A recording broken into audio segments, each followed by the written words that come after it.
শ্রী শ্রী বর্মা শ্রীচরণে জানাই কোটি কোটি প্রণাম। পরম পূজ্যপাদ বর্তার শ্রীচরণে জানাই কোটি কোটি প্রণাম। পরম পূজ্যপাদ আচার্যদেবের শ্রীচরণে জানাই কোটি কোটি প্রণাম। এখানে উপস্থিত সবাইকে জানাই আমার আনন্দিত জয়গুরু। দিদা আমাকে বলেছে কিছু বলার জন্য, কিন্তু কি বলবো জানি না। কারণ আমি ঠাকুরের বই এত পড়াশোনা করি না। যা জানি ঠাকুরের বিষয়ে আগে আমার দাদু ঠাকুরের থেকে যা জেনেছি, এরপর এই সৎসঙ্গ মাতৃ সম্মেলনে এসে যা জানি তাই তার অনুভূতি থেকে যা বলার বলবো। ঠাকুরের দয়ার কোনো অন্ত নেই। আমার জীবনে ঠাকুরের অনেক দয়া হয়েছে, আবার কখনো কখনো ঠাকুরের সঙ্গে আমার মান অভিমানও হয়েছে। কারণ এখন বর্তমানে বলতে আমি ঠাকুর ছাড়া মনে করি না আমার কেউ আছে। সবাই আছে সাথে, কিন্তু সবার আগে আমার ঠাকুর আমার কাছে। এখন ঠাকুরের দয়া কার উপর কিভাবে পড়বে সে হয়তো নিজেও জানে। একটা ছোট্ট গল্প বলছি। এক জায়গায় তারা 5 ভাই ছিল। তার মধ্যে একজন ছেলে ভাই হ্যান্ডিক্যাপ ছিল। যখন ওদের সম্পত্তি বাটাবাটি হলো, তখন এই হ্যান্ডিক্যাপ তাদের বাবার অনেক বিশাল সম্পত্তি ছিল, অনেক ফ্যাক্টরি ছিল। এই ফ্যাক্টরির মধ্যে একটা ফ্যাক্টরি ছিল যেটা খুব দুর্বল, বেশি এই ফ্যাক্টরির আয় নাই, প্রায় ধ্বংসের পথে ফ্যাক্টরিটা। যখন ওদের বাটবাটোয়ারা হলো, তখন সবাই চালাকি করে ওই যে হ্যান্ডিক্যাপ ভাইটা, ওই তো একটু বুঝে না, ওর তো হ্যান্ডিক্যাপ, চলাফেরা করতে অসুবিধা, ইয়ে করতে অসুবিধা। তো ওই যে ফ্যাক্টরিটা চলনসই নয়, যেটা ভেস্তে যাবে যে ব্যবসাটা, ওই ব্যবসাটাই ওই ফ্যাক্টরিটাই ওর নামে দিল। আর যেসব ভালো ভালো ব্যবসা ছিল, ভালো ভালো ফ্যাক্টরি, ওইসব বাকি যারা চলাফেরায় সক্ষম বা আর্থিক দিকে সক্ষম, ওদের বাটে ওরা নিয়ে দিল। তো যে ভদ্রলোক হ্যান্ডিক্যাপ ওই ফ্যাক্টরি নিয়ে আর ঠাকুরের নাম নিয়েই ও ব্যবসা শুরু করলো। ওইদিকে আরেকদিকে এক জায়গা মন্দির হবে। সেখানকার যে মন্দিরে বানাবে, মানে মন্দিরের পরিচালক যে, উনি সব কিছু কালেকশন করছে। বহুদিন থেকে উনার আশা এখানে একটা মন্দির হবে। জায়গাটা ঠিক আমার মনে নাই কোন জায়গার। সেখানে মন্দির বানাবে। উনি মেস্তুরি ঠিক করেছেন, সবকিছু ঠিকঠাক করে মন্দিরের কাজ শুরু করবেন। কিন্তু যা সামগ্রী কালেকশন হয়েছে, সেই অর্থ দিয়ে এই মন্দির গড়া সম্ভব নয়। উনি সব কর্মচারী নিয়ে, মেস্তুরি নিয়ে, কাঠ মিস্ত্রি, রাজমিস্ত্রি, সবাইকে নিয়ে বসে চিন্তা করছেন আর ঠাকুরের নাম করছে যে কি করে এই মন্দিরটা হবে, কি করে এই মন্দিরটা হবে। এই মন্দিরের জায়গায় বসে বসে উনি খালি নাম করছে। হঠাৎ মানে দেখছেন ট্রাক ধরে অনেক সামগ্রী খালি আসছে। এই রড আসছে, এই সিমেন্ট আসছে, ইট আছে, আর বালি পাথর, যা যা লাগে একটা বিল্ডিং বলতে বা একটা মন্দির বলতে, সবকিছু আসছে। কোথা থেকে আসছে ভদ্রলোক বলতে পারছে না, খালি আসছে মন্দির। জিজ্ঞেস করছেন যে এইগুলা কোথা থেকে, কয় না একজন ভদ্রলোক পাঠিয়েছে এইসব বলে এই মন্দির কনস্ট্রাকশনের কাজে লাগবে, মন্দির বলতে লাগবে। তো উনি তো খুব আশ্চর্য হলেন। উনি এই অর্থ দিয়ে, মানে এই জিনিসপত্র দিয়ে মন্দিরের কাজ আরম্ভ করলেন। মিস্ত্রি হচ্ছে ওনার রেডি, সবকিছু রেডি, খালি সরঞ্জামের জন্য উনি কর্মটা করতে পারছেন।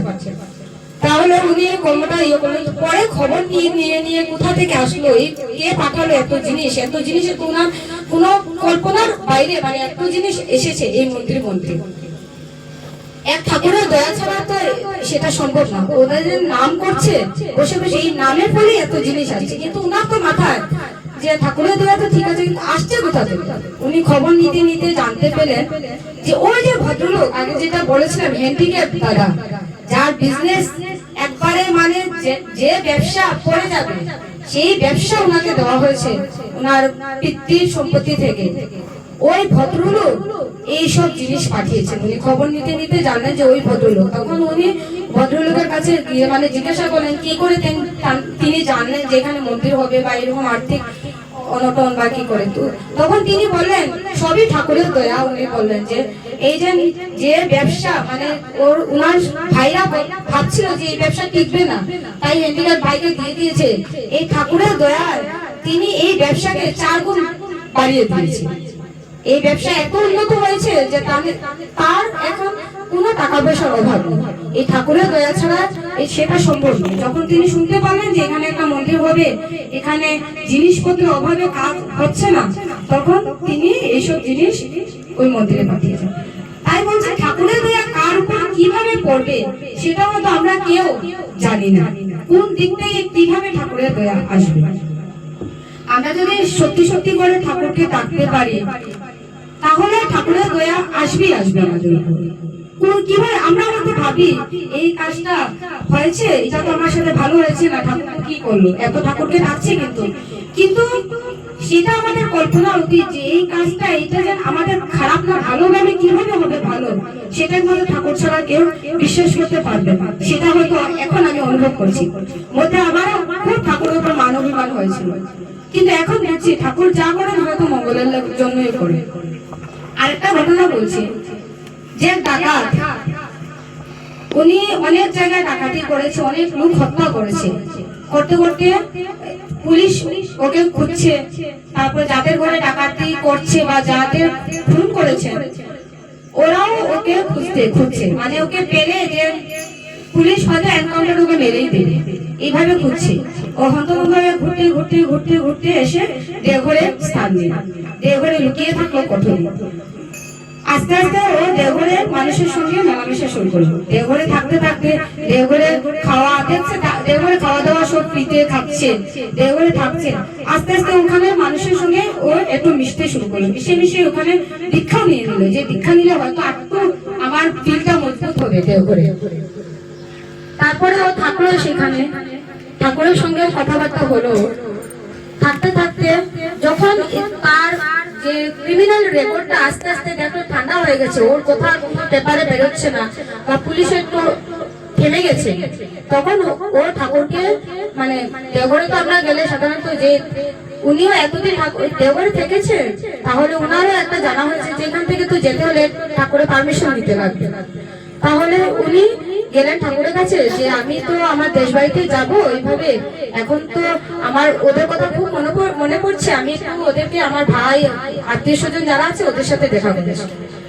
ঠাকুর ওকে পারমিশন দিলেন, বললেন যা, কিন্তু ওকে একটা কথা বললো যে তুই ফিরে আসবি। ও বললো হ্যাঁ আমি ফিরে আসবো। তুই ফিরে আসবি ঠিক 30 দিনের দিন দেওঘরে ফিরে আসবি, দেখিস আবার দেরি করিস না, যে 29 দিনও ফিরে আসবি না, আবার 31 দিনও ফিরে আসবি না, 30 দিনের দিন কিন্তু তুই আবার দেওঘরে ফিরে আসবি। তো ঠাকুরকে কথা দিয়ে বাড়ি গেল, সেখানে গেল, সেখানে গিয়ে তো ওর আত্মীয় স্বজনের সঙ্গে দেখা করলো, এদিকে দিন যায় 30 দিন ক্রস করে 31 দিন হয়ে গেল, 32 দিন হয়ে গেল। ঠাকুর ব্যাকুল, ঠাকুর তো ওর ভক্তদের জন্য টানে তো টান, যেটা তো প্রেমের ঠাকুর আমরা যাকে বলি, ওনার মানে ভিতরে ভিতরে অশান্তি খুব। 30 দিন হয়ে গেল, ওকে বললাম 30 দিনের দিন আসতে, ও আসলো না, কেন আসলো না? ও মানে ঠাকুর খুব ব্যাকুল, শান্তিতে না ঘুমোতে পারছেন না, কিছু খাচ্ছে খেতে পারছেন ঠিক মতন, খুব ব্যাকুল। যেও আসে মানে ঠাকুরের কাছে প্রণাম নিবেদন করতে, ওনাকে জিজ্ঞেস করেন যে অমুক এসেছে কিনা, অমুক এসেছে কিনা, খালি সবাইকে জিজ্ঞেস করছে। এইভাবে 31 দিন গেল, 32 দিন গেল, অনেক আরো 15 দিনের মতন হয়তো চলে গেছে, ঠিক একটু মনে নেই আমার। তারপর ঠাকুর মানে জানতে পারলো যে অনেকটা খবর দিয়েছে যে ওর খবর নিয়ে তো ও কোথায় আছে, আসছে না কেন।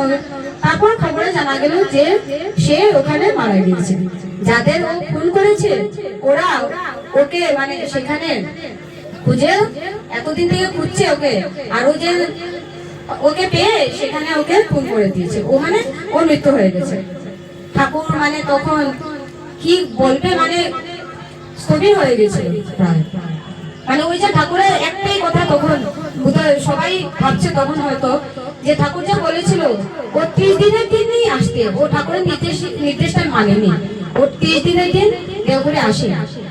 ও 30 দিন হয়তো মনে করেছে যে 30 দিন ক্রস করে কি হয়েছে, আমার তো সব রেকর্ড শেষ, পুলিশে এখন আমাকে খোঁজাচ্ছে না, আমাকে তো কেউ এখন কিছু করতে পারবে না, আমি এখন দেওঘরে গিয়ে কি করবো, ওটা হয়তো ভেবে ও রয়ে গেছিল।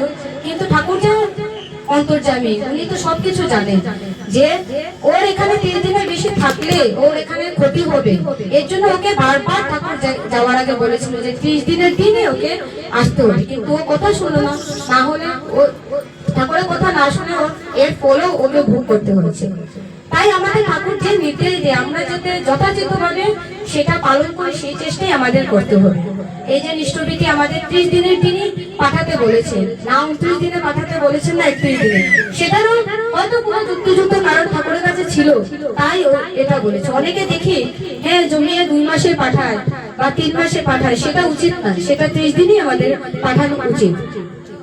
অ্যাটলিস্ট আমাদের মন্দিরে কি এখন উপযোজনা কেন্দ্র আছে, উপযোজনা কেন্দ্রতেই যাতে 30 দিনের দিন আমরা সেটা জমা দিয়ে দিই, তাহলে হয়তো আমাদের মঙ্গল হবে। ঠাকুরের নির্দেশ মতো যাতে আমরা চলি, সেটাই ঠাকুরের চরণে আমি প্রার্থনা করি। আর তো বেশি কিছু আর কি বলবো, আমার তো ক্ষুদ্র জ্ঞানে বেশি কিছু নাই, যা সৎসঙ্গে বা যেটা শুনি সেটাই। আর এই গল্পটুকু যে বললাম, একটা গল্প আমি স্বয়ং আচার্যদেবের মুখে শুনেছিলাম, যখন তিনি শিলচর এসেছিলেন অনেক আগে, ওনার মুখেই শুনছিলাম। হয়তো আচার্য দেবের মতন আমি পরিষ্কারভাবে গল্পটা বুঝাতে পারিনি, তবু চেষ্টা করেছি। তাই আচার্য দেবের কাছে আমি ক্ষমা প্রার্থী যে আমার যদি কোনো ভুল ত্রুটি হয় আমাকে ক্ষমা করবেন আপনি। আর এখানে যারা উপস্থিত সবার মঙ্গল কামনা করছেন, যে মা এই মাতৃসম্মেলনের আয়োজন করেছেন উনার এবং উনার পরিবারের মঙ্গল কামনা করে, এখানে সবার উপস্থিত যারা সবার পারিপার্শ্বিক সবার মঙ্গল কামনা করে আমার বক্তব্য এখানে শেষ করছি। জয় গুরু।